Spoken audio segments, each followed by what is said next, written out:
నమస్కారం, వాజీ వార్తలకి స్వాగతం. ముందుగా ఈనాటి ముఖ్యాంశాలు.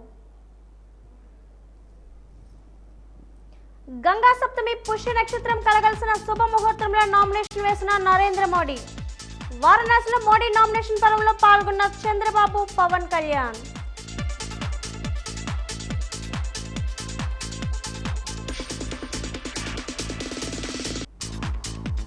స్ట్రాంగ్ రూముల్లో భద్రంగా ఎలక్ట్రానిక్ ఓటింగ్ మిషన్లు, సీసీ కెమెరాలు, బార్కేడింగ్, పటిష్ట భద్రతా ఏర్పాట్లను పర్యవేక్షించిన జిల్లా కలెక్టర్ నాగలక్ష్మి.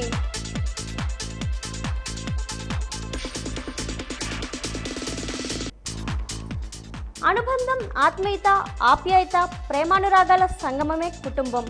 రేపు అంతర్జాతీయ కుటుంబ దినోత్సవం సందర్భంగా వాజీ ప్రత్యేక కథనం.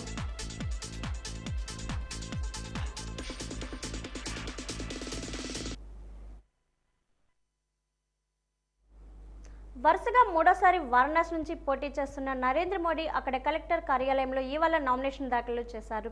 గంగా సప్తమి పుష్య నక్షత్రం కలగలిసిన శుభ ముహూర్తంలో తన అఫిడవిట్ పత్రాలను సమర్పించారు. అయోధ్యలో కొత్తగా నిర్మించిన భవ్య మందిరంలో బలరాముడి విగ్రహ ప్రాణ ప్రతిష్ఠకు ముహూర్తాన్ని నిర్ణయించిన పండిత్ గణేశ్వర శాస్త్రి, ఆర్ఎస్ఎస్ కార్యకర్త బైజ్నాథ్ పటేల్, బీజేపీకి చెందిన 65 ఏళ్ల కార్యకర్త కుష్వా, దళిత సామాజిక వర్గానికి చెందిన సంజయ్ సోంకర్ ఈ నామినేషన్ ప్రక్రియలో మోదీ పేరును ప్రతిపాదించారు. మోదీ నామినేషన్ కార్యక్రమాన్ని ముందస్తు ప్రమాణ స్వీకార కార్యక్రమంగా నిర్మించింది బీజేపీ పాలిత రాష్ట్రాల ముఖ్యమంత్రులను, మిత్రపక్షాల ముఖ్యమంత్రులను ఆహ్వానించింది. ఎన్డీఏ భాగస్వామి పార్టీలు కూడా కార్యక్రమానికి వచ్చాయి. తెలుగు రాష్ట్రాల నుంచి టీడీపీ అధినేత చంద్రబాబు, జనసేన చీఫ్ పవన్ కళ్యాణ్ ఈ నామినేషన్ ప్రక్రియలో భాగమయ్యారు.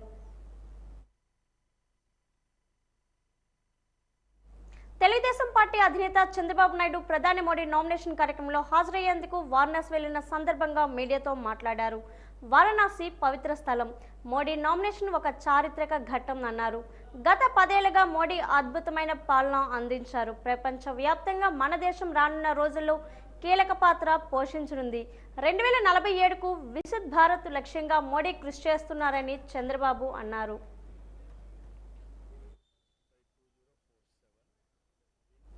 నిన్న జరిగిన ఎన్నికల్లో 87% మించిన ఓటర్లు తమ ఓటు హక్కును వినియోగించుకున్నారని, వారందరికీ ఎన్డీఏ కూటమి తరపున టీడీపీ పొలిటీ బ్యూరో సభ్యులు వర్ల రామయ్య ధన్యవాదాలు తెలియజేశారు.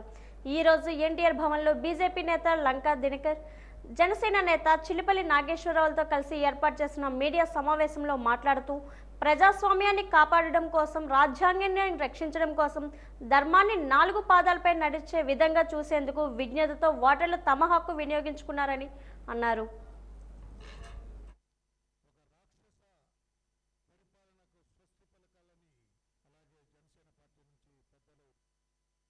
రావడం జరిగింది. మరొక్కసారి 87% మించి కూడా వచ్చి ఓట్లేశారు ఓటర్లందరూ కూడా. వారందరూ కూడా ఎన్డీఏ కూటమి, తెలుగుదేశం పార్టీ, జనసేన పార్టీ, ఇటు బీజేపీ పార్టీ ఏదైతే ఎన్డీఏ కూటమి ఉన్నదో ఈ కూటమి తరఫున నిన్న ప్రజాస్వామ్యాన్ని కాపాడటం కోసం, రాజ్యాంగాన్ని రక్షించుకోవటం కోసం, ధర్మాన్ని 4 పాదాల నడిచే విధంగా చూడటం కోసం, అన్యాయాన్ని ఎదిరించటం కోసం ఓటర్ మహాశయులందరూ కూడా తండోపతండాలుగా, నేను 7:15కి పామర్రుకి వెళ్తే పెద్ద క్యూలు ఉన్నారు అక్కడే. అంటే ఏ రకంగా ఓటర్ మహాశయులు చైతన్యవంతులైనారు, ఉత్తేజితులైనారు, ఈ మహాయజ్ఞంలో పాలు పంచుకోవాలని నిర్ణయం తీసుకున్నారనేది అర్థమైంది. నిన్న జరిగిన శాసనసభ ఎన్నికల్లో ప్రజలు స్వచ్ఛందంగా వచ్చి ఓటు వేశారని, హింసాత్మక ఘటనలు జరగకుండా ప్రశాంతంగా పోలింగ్ జరగడం సంతోషకర పరిణామం అని విజయనగరం శాసనసభ్యులు కొలగట్ల వీరభద్రస్వామి పేర్కొన్నారు.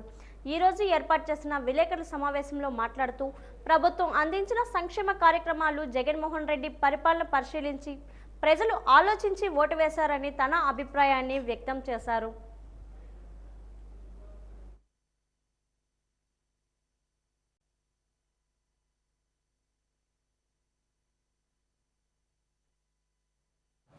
దేశవ్యాప్తంగా జరిగిన పార్లమెంట్ ఎన్నికలు, రాష్ట్ర వ్యాప్తంగా జరిగిన శాసనసభ ఎన్నికల్లో ప్రజలు స్వచ్ఛందంగా వచ్చి పోలింగ్లో పాల్గొనడం, అలానే ఎక్కడ హింసాత్మక ఘటనలు జరగకుండా ప్రశాంతంగా పోలింగ్ జరగడం సంతోషకరమైన పరిణామం అని ప్రభుత్వ సంక్షేమ కార్యక్రమాలు, రాష్ట్ర ముఖ్యమంత్రి జగన్మోహన్ రెడ్డి గారి పరిపాలన, ముఖ్యంగా ఏ ఒక్క సంక్షేమ కార్యక్రమంలో లంచగొండితనం లేని విధానం ప్రజలు బాగా గమనించి ఎన్నికల మేనిఫెస్టోను కూడా ఆమోదించిన మీదట వైఎస్ఆర్ కాంగ్రెస్ పార్టీకి పోలింగ్ సరళి బాగుందని ఆశాభావాన్ని వ్యక్తం చేస్తున్నాం.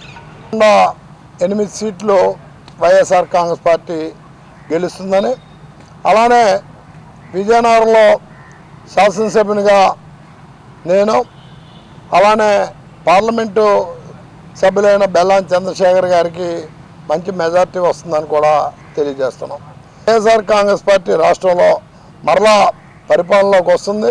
జగన్మోహన్ రెడ్డి గారి పరిపాలనలో ఈ రాష్ట్రం అన్ని విధాలా ముందుకు వెళ్తుందని ఈ సందర్భంగా తెలియజేస్తూ, అంటే ఓటర్ని ఆకట్టుకోవడానికి, ఓటర్ని అయోమయ పరిస్థితిలో తేవడానికే ఎల్లో పేపర్ వాడారనే విషయాన్ని చెబుతూ, కాగితాలు చూసో రంగులు చూసో ఓట్లు వేసే రోజులు పోయాయి.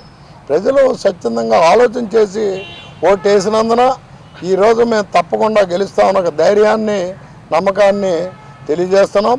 మాకు ఓటు వేసిన ప్రజలందరికీ కూడా మీ ద్వారాగా ధన్యవాదాలు తెలియజేస్తున్నాం.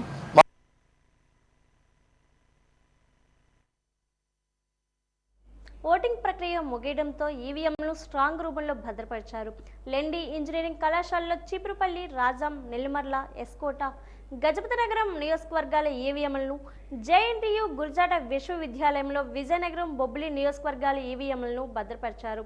జిల్లా ఎన్నికల అధికారి నాగలక్ష్మి, ఆయా నియోజకవర్గాల సాధారణ ఎన్నికల పరిశీలకులు హనీష్ చాబ్రా, తలాత్ పర్వేజ్, ఇక్బాల్ రోహల్లా పర్యవేక్షణలో నియోజకవర్గాల రిటర్నింగ్ అధికారులు, అభ్యర్థులు, వారి ప్రతినిధుల సమక్షంలో ఈవీఎంలు స్ట్రాంగ్ రూముల్లో సీళ్లు వేశారు. స్ట్రాంగ్ రూముల వద్ద సీసీ కెమెరాలు, బార్కేడింగ్, పటిష్టమైన భద్రతా వ్యవస్థను ఏర్పాటు చేశారు.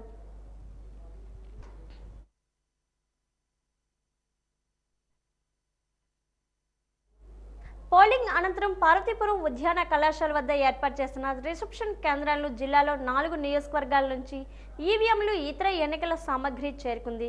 శాసనసభ నియోజకవర్గాలకు వేరువేరుగా స్ట్రాంగ్ రూములను ఏర్పాటు చేశారు. స్ట్రాంగ్ రూముల్లోని వివిధ పార్టీల ప్రతినిధులు వెళ్లి పరిశీలించిన అనంతరం సీల్ వేశారు. అనంతరం రాజకీయ పార్టీల ప్రతినిధులతో ఉద్యాన కళాశాలలో పార్వతీపురం జిల్లా కలెక్టర్ నిశాంత్ కుమార్ సమావేశం ఏర్పాటు చేశారు. ఈ సందర్భంగా ఆయన మాట్లాడుతూ, రాజకీయ పార్టీల ప్రతినిధులు ప్రతిరోజు వచ్చి స్ట్రాంగ్ రూములు పరిశీలించవచ్చని తెలిపారు. వారికి గుర్తింపు కార్డులు జారీ చేస్తామని, వారికి నేరుగా ప్రవేశం ఉంటుందని ఆయన చెప్పారు.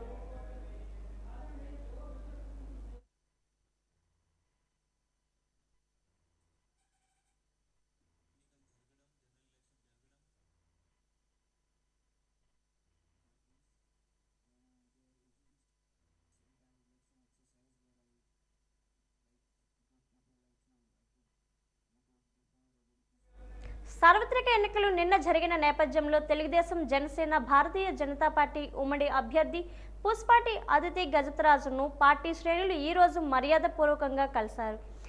ఆమెకు టీడీపీ కార్యకర్తలు, జనసేన, బీజేపీ కార్యకర్తలు శుభాకాంక్షలు తెలియజేశారు. డివిజన్లోని ఓటింగ్ సరళి ఏ విధంగా జరిగిందో అన్న విషయాలపై ఆమె పార్టీ శ్రేణులతో చర్చించారు. కొన్ని ప్రాంతాల్లో జరిగిన ఘర్షణలపై కూడా చర్చించారు.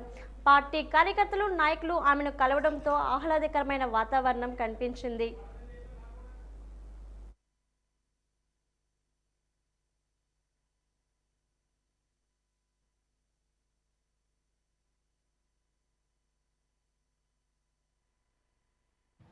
ఈరోజు అశోకర్ బంగ్లాలో ఇవాళ అసలు ఈ విజయం ఇవాళ వచ్చింది అనేటట్టుగా విలేజ్ నుంచి కానీ 50 వార్డుల నుంచి కానీ నాయకులు కార్యకర్తలు మేడం కలిసి సంతోషం నిలబిస్తున్నారు.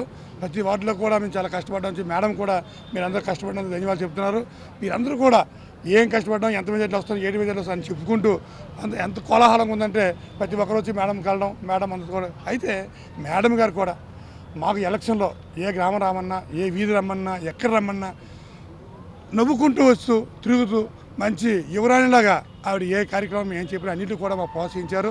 దానివల్ల మేమైతే విజయనగరంలో అత్యధిక మెజార్టీ రావడానికి, మండలంలో కూడా మంచి మెజార్టీ వస్తుంది, టౌన్లో కూడా మంచి మెజార్టీ వస్తుందని చెప్పి వీళ్ళు చెప్పే మాటలు చూస్తే ఇది ఎక్కడికి వెళ్తే లెక్కలు లేవు. అసెంబ్లీ ఎన్నికల నేపథ్యంలో ఉల్లంఘనకు వైకాపా అభ్యర్థి దువ్వాడ శ్రీనివాస్ పాల్పడ్డారు. నిన్న టెక్కిలి ప్రభుత్వ ఉన్నత పాఠశాల 98వ నెంబర్ పోలింగ్ కేంద్రంలో ఓటు హక్కు వినియోగించుకోవడానికి వచ్చిన శాసన మండలి సభ్యుడు వైకాపా అభ్యర్థి దువ్వాడ శ్రీనివాస్ మొబైల్ ఫోన్తోనే లోపలికి వెళ్లారు.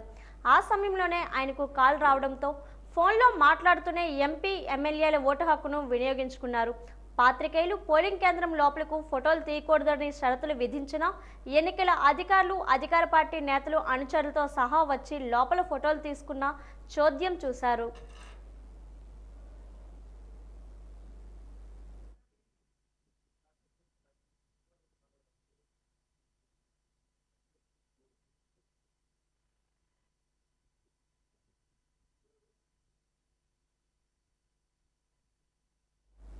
నిన్ననే పోలింగ్ ప్రక్రియ ముగిసిన నేపథ్యంలో చీపురుపల్లి తెలుగుదేశం పార్టీ కార్యాలయంలో పండగ వాతావరణం సంతరించుకుంది. టీడీపీ కార్యాలయం జన సందోహంతో నిండిపోయింది. పెద్ద ఎత్తున తెలుగుదేశం పార్టీ శ్రేణులు టీడీపీ, జనసేన, బీజేపీ కూటమి అభ్యర్థి కళా వెంకట్రావును కలిసి అభినందించాయి.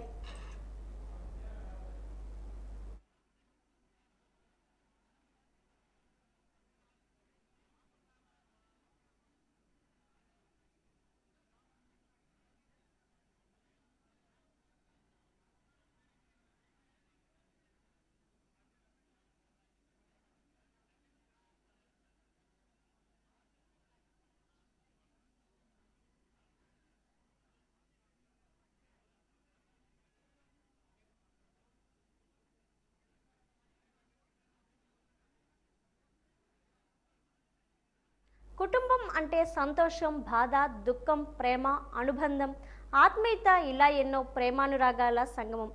జగమంత కుటుంబం నాది, ఏకాకి జీవితం నాది అనే విధంగా నేటి కుటుంబ వ్యవస్థ తీరు తెన్ను ఉండదన్నది 16 అణాల పచ్చి నిజం. రేపు అంతర్జాతీయ కుటుంబ దినోత్సవ సందర్భంగా వాజీ ఛానల్ అందిస్తున్న ప్రత్యేక కథనం. ఏ దేశానికైనా సమాజానికైనా కుటుంబ వ్యవస్థే పునాది.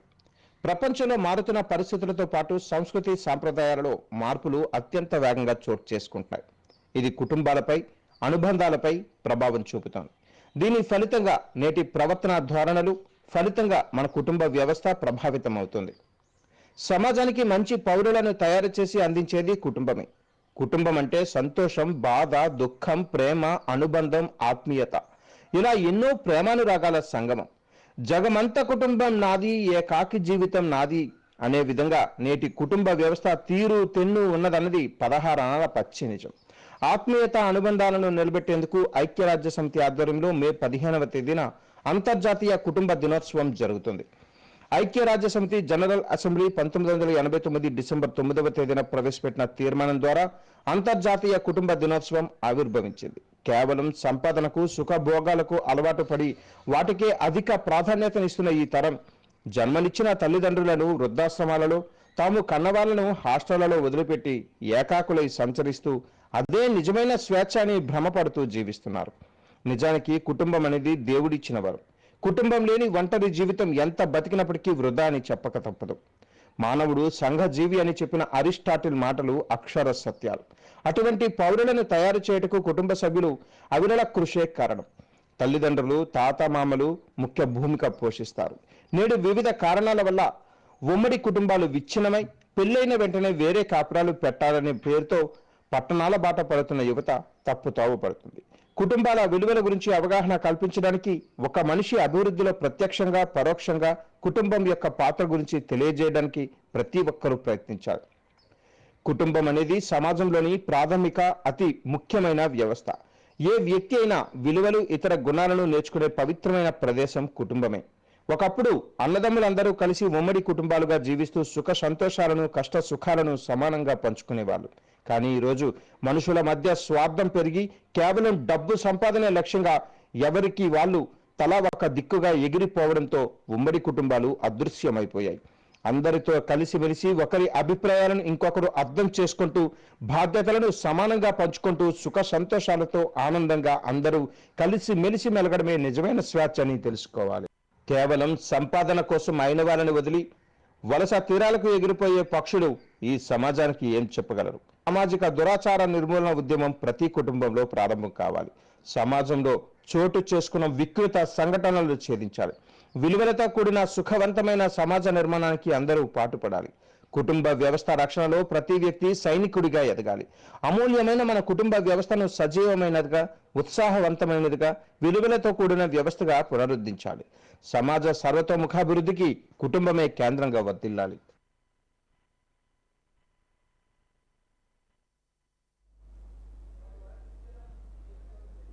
వాజీ వార్తల్లో ఇప్పుడు కాసేపు విరామం.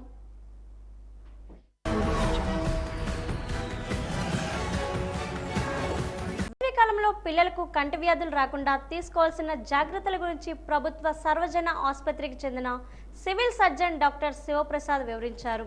ఈరోజు వాజీ న్యూస్తో మాట్లాడుతూ ప్రస్తుతం వేసవి సందర్భంగా ఎండలు ఎక్కువగా ఉన్నాయని, 40 డిగ్రీల వేడి దాటిన తర్వాత 5 ఏళ్ల నుంచి 14 ఏళ్ల లోపు పిల్లలకు కళ్ళు దురదలు వచ్చే అవకాశం ఉందని, కళ్ళు ఎర్రబడతాయని, వాతావరణం చల్లబడిన తర్వాత తగ్గుముఖం పడతాయని అన్నారు.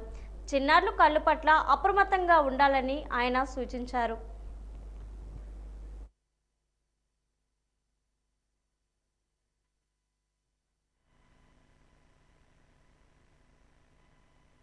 ఈ సీజన్ ఎండలో టెంపరేచర్ విపరీతంగా ఉంది.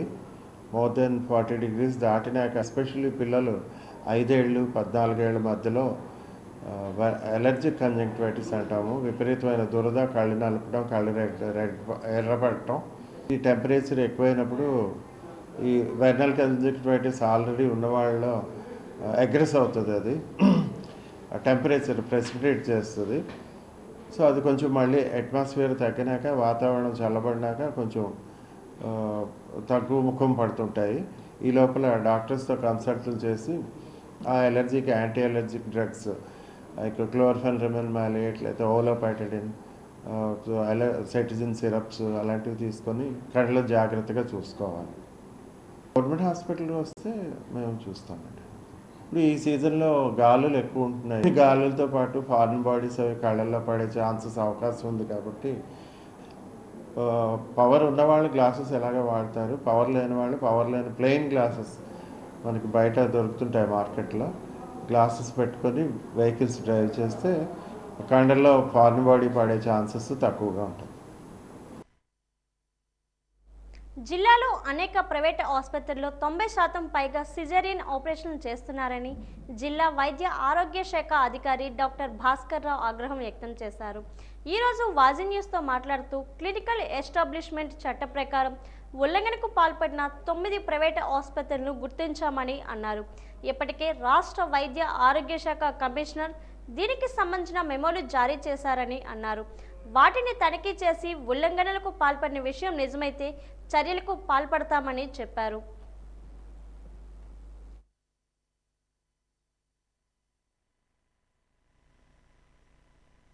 క్లినికల్ ఎస్టాబ్లిష్మెంట్ యాక్ట్ ప్రకారం మనకి చాలా ప్రైవేట్ ఆసుపత్రుల్లో 90% పైన సిజేరియన్ సెక్షన్లో అవుతున్నాయని రాష్ట్ర క్లినికల్ ఎస్టాబ్లిష్మెంట్ యాక్ట్ చైర్మన్ గారు, కమిషనర్ హెల్త్ ఫ్యామిలీ వెల్ఫేర్ వారు గుర్తించడం జరిగింది.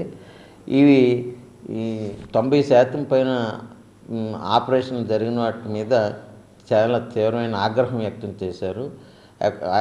ఆగ్రహం వ్యక్తం చేయడమే కాకుండా మన విజయనగరం జిల్లాలో 9 ప్రైవేట్ హాస్పిటల్ని గుర్తించి కమిషనర్ గారే స్వయాన మెమోస్ జారీ చేశారు. కాబట్టి ఈ 15 ఈ వారం రోజుల్లో మా సిబ్బంది మరియు మా ప్రోగ్రామ్ ఆఫీసర్స్ ఆ 9 హాస్పిటల్ని సందర్శించి అవసరం లేని వాటికి ఎవరైనా కానీ సిజేరియన్ సెక్షన్లు చేసినట్టు అయితే వాటి మీద తీవ్రమైన చర్యలు తీసుకుంటామని చెప్పేసి చెప్పడం జరుగుతుంది. అలాగే కమిషనర్ గారు ఆయన స్వహస్తాలతో మెమోస్ జారీ చేశారు. అవన్నీ సర్వ్ చేసి ఈ 9 హాస్పిటల్ని సందర్శించి వాటి మీద తగు చర్యలు తీసుకోవడం జరుగుతుంది. వారికి మొదటి హెచ్చరిక జారీ చేసి ఇటుపైనైనా కానీ అనవసరమైన వాటికి సిజేరియన్ సెక్షన్లు చేయకుండా నార్మల్ డెలివరీస్ చేయాలని చెప్పేసి ప్రభుత్వం ప్రోత్సహిస్తుంది. దానికి విరుద్ధంగా జరిగినట్టయితే చర్యలు తీసుకోవడం జరుగుతుంది. నగరంలోని ఎస్వీఎన్ నగర్ శ్రీ వెంకటేశ్వర స్వామి దేవాలయంలో మహా సామ్రాజ్య పట్టాభిషేకం కార్యక్రమాన్ని అంగరంగ వైభవంగా నిర్వహించారు.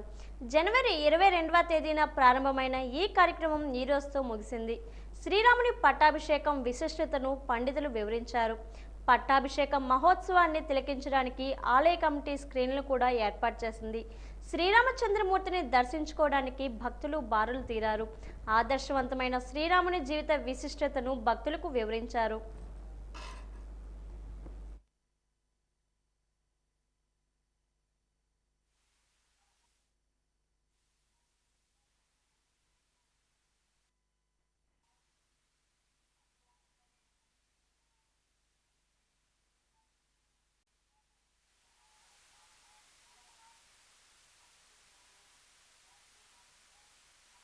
రామో రామో రామయితి ప్రజానామ భవన్ కథాః రామభూతం జగదభూతు రామే రాజ్యం ప్రశాసతి. రాముడు రాజ్య పరిపాలన చేస్తుంటే రామ రామ రామ అనేటువంటి నినాదంతోనే సర్వము లోకమంతా రామమయమైపోయింది అన్నారు. లోకమంటే అయోధ్యానగరమా, భారతదేశమా, లేక భూమండలమా అంటే కాదండి అంటూ ఉమామహేశ్వర సంహితలో పరమశివుడు ఒక అందమైన మాట చెప్తాడు. రాముడు పరిపాలిస్తున్న సమయంలో, రాముని యొక్క వైభవం లోకమంతా పాగుతున్న సమయంలో నేను రోజూ కూడా నందీశ్వరుణ్ణి కూర్చోబెట్టి నందీశ్వరుడు రామకథను చెప్తూ ఉంటే వింటూ ఆనందిస్తూ ఉంటానని పరమశివుడు ఆ సంహితలో చెప్తాడు. అంతేనా? బ్రహ్మదేవుడేమో మార్కండేయుని కూర్చోబెట్టుకుని మార్కండేయ రామకథ చెప్పవా అంటే ఆయన రామకథ చెప్తూ ఉంటే రామా రామా రామా అనుకుంటూ బ్రహ్మదేవుడు వింటూ ఉండేవాడని పరమశివుడు చెప్పాడు. నే ఇద్దరం కాదయ్యా, వైకుంఠంలో విష్ణుమూర్తి కూడా విశ్వక్సేనాత్ తథా విష్ణు, విశ్వక్సేనుడి వల్ల విష్ణుమూర్తి రామకథను వింటూ రామరామ అంటున్నారంటే అది వాల్మీకి చెప్పిన మాట. రామభూతం జగదభూతు, జగత్తు మొత్తం రామమయమైంది అంటే బ్రహ్మదేవుడి దగ్గర నుంచి ఈ లోకంలో ఉండే వాళ్ళందరికీ కూడా రాముని కథే ఆదర్శమైంది, రాముని యొక్క రూపమే ఆరాధ్యమైంది, రామనామమే మంత్రమైంది, రామరాజ్యమే అపేక్షితమైంది. వైశాఖ మాసం మొదటి మంగళవారం కావడంతో ఉత్తరాంధ్ర కల్పవల్లి విజయనగరం శ్రీ శ్రీ శ్రీ పైడితల్లి అమ్మవారి ఆలయమునందు ఉదయం నుంచి భక్తులు పెద్ద ఎత్తున బారులు తీరి ప్రత్యేక పూజలు నిర్వహించారు. భక్తులకు ఎటువంటి అసౌకర్యాలు కలగకుండా ఏర్పాట్లు చేశారు. అమ్మవారిని పలు రకాల పూలతో అలంకరించి వేద పండితుల మంత్రోచ్చరణాలతో పూజలు నిర్వహించారు. ఆలయ ప్రాంగణమంతా జై పైడిమాంబ జై జై పైడిమాంబ అంటూ అమ్మవారిని స్మరించుకున్నారు. చంటి పిల్లలతో వచ్చే భక్తులకు అమ్మవారి చిత్రపటం ఉన్న ఊయలను ఏర్పాటు చేసి పిల్లలు ఊయల్లో ఊపడం ప్రత్యేక ఆకర్షణగా నిలిచింది. ఆలయ నిర్వాహకులకు భక్తులు తీర్థ ప్రసాదాలు అందజేశారు. ఈ సందర్భంగా ఆలయ ఈవో డివివి ప్రసాదరావు మాట్లాడుతూ ఈ నెల 20-21వ తేదీల్లో నిర్వహించు దేవర ఉత్సవంకు పెద్ద సంఖ్యలో భక్తులు పాల్గొంటారని తెలిపారు. దేవర ఉత్సవ ఏర్పాట్లకు పోలీస్ శాఖకు మున్సిపల్ శాఖకు అధికారిక అనుమతులు పొందామన్నారు. అమ్మవారిని చదురుగుడి దగ్గర 6 నెలల్లో వనంగుడి దగ్గరకు 6 నెలల ప్రతి సంవత్సరం ఆనవాయితీగా వస్తున్న సాంప్రదాయాన్ని కొనసాగిస్తున్నామన్నారు. అధిక సంఖ్యలో పాల్గొన్న భక్తులకు ఉచిత వైద్య సదుపాయం ఏర్పాటు చేశామని అన్నారు. ఈ నెల 21వ తేదీన దేవరోత్సవ కార్యక్రమం విజయనగరం పట్టణంలో వేంచేస్తున్న శ్రీ పైడితల్లమ్మవారి దేవస్థానంలో వచ్చే ఈ నెల 21వ తేదీన దేవరోత్సవ కార్యక్రమం నిర్వహించడం జరుగుతుంది. ఈ దేవరోత్సవంలో భాగంగా అమ్మవారు మన వనంగుల్లో 6 నెలలు, అదేవిధంగా చదురుగుల్లో 6 నెలలు ఉండడం సాంప్రదాయంగా వస్తుంది. ఈ దేవాలయంలో గ్రామ దేవత ఆగమం ప్రకారం నిత్య పూజాది కార్యక్రమాలు నిర్వహించడం జరుగుతుంది. ప్రస్తుతం శ్రీ పైడితల్లి అమ్మవారు వనంగుడిలో వేంచేసి ఉన్నారు. ఈ వనంగుడి నుంచి చదురుగుడికి తీసుకొచ్చే కార్యక్రమమే ఈ దేవరోత్సవం. ఈ దేవరోత్సవం వచ్చే సోమవారం సాయంత్రం 4 గంటలకు మన వనంగుడిలో ఉన్న మా అమ్మవారికి స్వప్న తిరుమంజనం అంటే పంచామృతాలతో అభిషేకం నిర్వహించడం జరుగుతుంది. వస్తారు కాబట్టి ఇక్కడ భక్తుల సందర్శనార్థం అంటే వచ్చే మంగళవారమే భక్తుల సందర్శనార్థం అమ్మవారి అన్ని ముందస్తు ఏర్పాట్లు చేయడం జరుగుతుంది. ఈ అదే వనంగుడి నుంచి మన ప్రధాన దేవాలయానికి వచ్చే మార్గంలో ఎటువంటి అవాంఛనీయ సంఘటనలు జరగకుండా పోలీసు బందోబస్తు, అదేవిధంగా మున్సిపల్ అధికారులకు, పోలీసు అధికారులకు, వైద్య ఆరోగ్య శాఖ సిబ్బందికి, ప్రధాన శాఖలందరికీ కూడా లేఖలు రాయడం జరుగుతుంది. వారితో సంప్రదించి అన్ని ముందస్తు చర్యలు రోటరీ క్లబ్ తిరుమల మెడికవర్ ఆధ్వర్యంలో గత కొద్ది రోజులుగా చలివేంద్రాన్ని నిర్వహిస్తున్న నేపథ్యంలో ఈరోజు మజ్జిగ పంపిణీ కార్యక్రమాన్ని డాక్టర్ తిరుమల ప్రసాద్ చేపట్టారు. ఈ సందర్భంగా ఆయన మాట్లాడుతూ వేసవిలో దాహార్తిని తీర్చేందుకు చలివేంద్రాలు ఎంతగానో ఉపయోగపడతాయన్నారు. ఎండ వేడిమిని నుండి ఉపశమనం పొందడానికి ద్రవ పదార్థాలు తీసుకోవాలన్నారు. ఉదయం 10 గంటల కంటే ముందు, సాయంత్రం 4 గంటల తర్వాత మాత్రమే బయటకు రావాలన్నారు.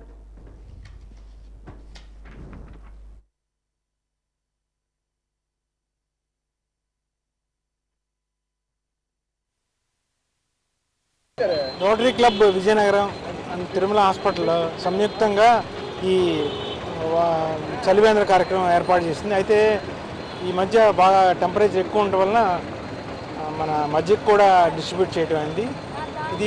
ఈ కార్యక్రమం గత 3 వారాలుగా సాగుతుంది. ఈ విధంగా మన ఈ రోడ్డు మీద నడిచే ప్రయాణికులకి, అలాగే కొంతమంది దూర ప్రయాణికులందరికీ కూడా ఈ సౌకర్యం కల్పిద్దామని మా ఉద్దేశం. యాక్చువల్గా ఏంటంటే వీలైనంత వరకు మోర్ దాన్ 60 ఏళ్ళు దాటిన ప్రతి వాళ్ళు కూడా బెటర్ ఎండ టైంలో రాకుండా ఉంటే బెటర్ కాదు. తప్పనిసరిగా వచ్చినప్పుడు మస్ట్గా ఏదో గొడుగు ఏదో వేసుకుని వీలైనంత త్వరగా ఫినిష్ చేసుకునే ఆ పని. అదేవిధంగా వీలైనంత వరకు ఏంటంటే వాటర్ ఎక్కువ తాగాలి. ఎందుకంటే చెమట ద్వారా బాడీలో వాటర్ అంతా పోతుంది కాబట్టి.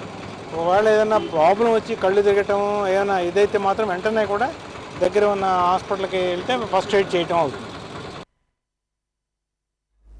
విజయనగరం పార్లమెంటు పరిధిలోని ఓటింగ్ ప్రక్రియ ప్రశాంతంగా ముగిసిందని విజయనగరం పార్లమెంటు కూటమి అభ్యర్థి కలిశెట్టి అప్పలనాయుడు తెలిపారు. తెలుగుదేశం పార్టీ జిల్లా కార్యాలయం అశోక్ బంగ్లాలో ఈరోజు విజయనగరం నియోజకవర్గం కూటమి అభ్యర్థి అదితి గజపతిరాజు, బీజేపీ రాష్ట్ర కార్యదర్శి రెడ్డి పావని, జనసేన పార్టీ రాష్ట్ర ప్రధాన కార్యదర్శి పాల్వలస యశస్విలతో కలిసి ఆయన మీడియాతో మాట్లాడారు. నిన్న జరిగిన పోలింగ్లో ఓటర్లు స్వచ్ఛందంగా ఓటు హక్కును వినియోగించుకున్నారన్నారు. పోలింగ్ నమోదుకు అనూహ్యమైన స్పందన లభించింది అన్నారు. ఎన్నికలలో కూటమికి విజయం చేకూరే అవకాశం ఉందన్నారు. ఓటు వేసిన ప్రతి ఒక్కరికి కూటమి తరపున ధన్యవాదాలు తెలియజేశారు. మీడియా సమావేశం అనంతరం అభ్యర్థులకు టీడీపీ, జనసేన, బీజేపీ శ్రేణులు అభినందనలు తెలియజేశారు.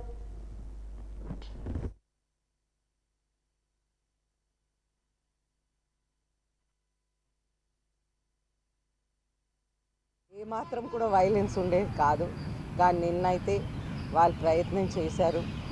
అయితే గొల్లాలపేటలో చూస్తుంటే గొల్లాలపేటలో అందరూ బ్లైండ్ అని ఒక విచిత్రమైన ఇది తీసుకున్నారు. అయితే చాలామంది బ్లైండ్ అని చెప్తూ వాళ్ళకి ఓటు వేయటానికి వైసీపీ వాళ్ళు ప్రయత్నాలు చేశారు. అయితే అక్కడికి మనం వెళ్ళి అక్కడ కూడా మనం కంప్లైంట్ వేస్తే అది కూడా ఆగింది. 2 సార్లు వెళ్ళాల్సి వచ్చింది. ఎందుకంటే ఫస్ట్ ఆపారు, మళ్ళీ మొదలు పెట్టారు, మనం వెళ్తే మళ్ళీ స్టాప్ చేశారు. అలాగే మనం చూస్తుంటే గుంట్లాంలో కూడా వైలెన్స్ జరిగింది. అలాగే ఇక్కడ రంగరీజ్ వీధిలో అయితే చాలా పెద్ద వైలెన్స్ జరిగింది. అక్కడైతే వాళ్ళు యాక్చువల్గా polling booth deaf and dumb స్కూల్లో ఉండాలి. అయితే పోలింగ్ బూత్లో కాకుండా రంగరీజ్ వీధిలో ఎక్కడైతే మన కార్యకర్తలు ఇల్లులు ఉన్నాయో అక్కడికి వెళ్ళి మొత్తం వైసీపీ వాళ్ళందరూ అక్కడికి వెళ్ళి లోపల ఉన్న వాళ్ళని బయట రానియకుండా బయట ఉన్న వాళ్ళని లోపల వెళ్ళనీయకుండా అక్కడ మొత్తం అంతా అక్కడ వాళ్ళు ఉండిపోయారు. అయితే వాళ్ళు ఏం ప్లాన్ చేశారో మనకు తెలియదు, కానీ మనమైతే ఎస్పీ గారికి ఫోన్ చేసి ఎస్పీ గారికి మెసేజ్ పంపించడం ఇవన్నీ చేస్తే అప్పుడు మొత్తం అందరూ పోలీసు వాళ్ళు వచ్చి సెంట్రల్ గవర్నమెంట్ ఫోర్స్ కూడా వచ్చి వాళ్ళని డిస్పర్స్ చేశారు. కానీ అక్కడైతే వాళ్ళకి ఒక హానికరమైన సిచ్యువేషన్ అయితే ఇప్పటికి కూడా ఉంది. సో అక్కడ సిచ్యువేషన్ బాగాలేదు, ఇప్పుడు కూడా అలాగే ఉంది. విజయనగరంలో మనం ఎప్పుడు ఇటువంటివి చూడలేదు. అలాగే కొన్ని ఏరియాస్లో కొన్ని చిన్న వైలెన్సెస్ జరుగుతూ ఉన్నాయి, అవైతే జరిగినాయి. కానీ ఓవరాల్ ఎంత భయప్రాంతాలు వాళ్ళు చేసినా కూడా మన voters Telugu Desam, Janasena, BJP party కార్యకర్తలు అవనియండి, నాయకులు అవనియండి, శ్రేయాభిలాషులు ఓటర్లు అందరూ బయటకు వచ్చి కలిసికట్టుగా నిలబడి ఓటు అయితే వేశారు అందరూ. అందరికీ నమస్కారం. నిన్ననే ఎన్నికలు జరిగాయి. మన పార్లమెంట్ పరిధిలో, విజయనగరం పార్లమెంట్ పరిధిలో ఉన్న 7 నియోజకవర్గాలు చాలా ప్రశాంతంగా చిన్న సంఘటనలు తప్ప ప్రశాంతంగా ముగిశాయి. ఎన్నికలకి ప్రజలు స్వచ్ఛందంగా వచ్చి వారు ఓటు వినియోగించుకున్నారు. ఎన్డీఏ కూటమి తరఫున తెలుగుదేశం, బీజేపీ, జనసేన పార్టీల తరఫున, మా అభ్యర్థులు మా తరఫున, మా పార్టీ అధినేతల తరఫున వారందరికీ హృదయపూర్వక నమస్కారాలు, కృతజ్ఞతలు తెలియజేసుకుంటున్నాం. ప్రజాస్వామ్యంలో ఓటు హక్కు అనేది చాలా విలువైనది కనుక ప్రజలు అధిక శాతంలో వచ్చి వారు బ్రహ్మాండంగా సద్వినియోగం చేసుకున్నారు. ముఖ్యంగా మహిళలు, యువకులు స్వచ్ఛందంగా వచ్చారు. అలాగే వలస వెళ్ళిపోయిన ఓటర్స్ కూడా వచ్చి వారు కూడా వచ్చి స్వచ్ఛందంగా గ్రామాల్లోకి వచ్చి వారు ఓటు వినియోగించుకున్నారు. వాజీ వార్తలు ముగించే ముందు ముఖ్యాంశాలు మరోసారి. గంగా సప్తమి పుష్య నక్షత్రం కలగలిసిన శుభ ముహూర్తంలో నామినేషన్ వేసిన నరేంద్ర మోడీ. వారణాసిలో మోడీ నామినేషన్ పర్వంలో పాల్గొన్న చంద్రబాబు, పవన్ కళ్యాణ్.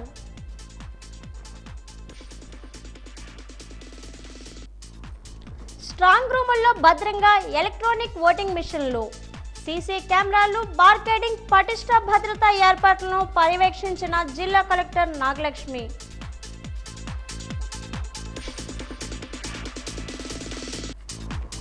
అనుబంధం, ఆత్మీయత, ఆప్యాయత, ప్రేమానురాగాల సంగమమే కుటుంబం. రేపు అంతర్జాతీయ కుటుంబ దినోత్సవం సందర్భంగా వాజీ ప్రత్యేక కథనం.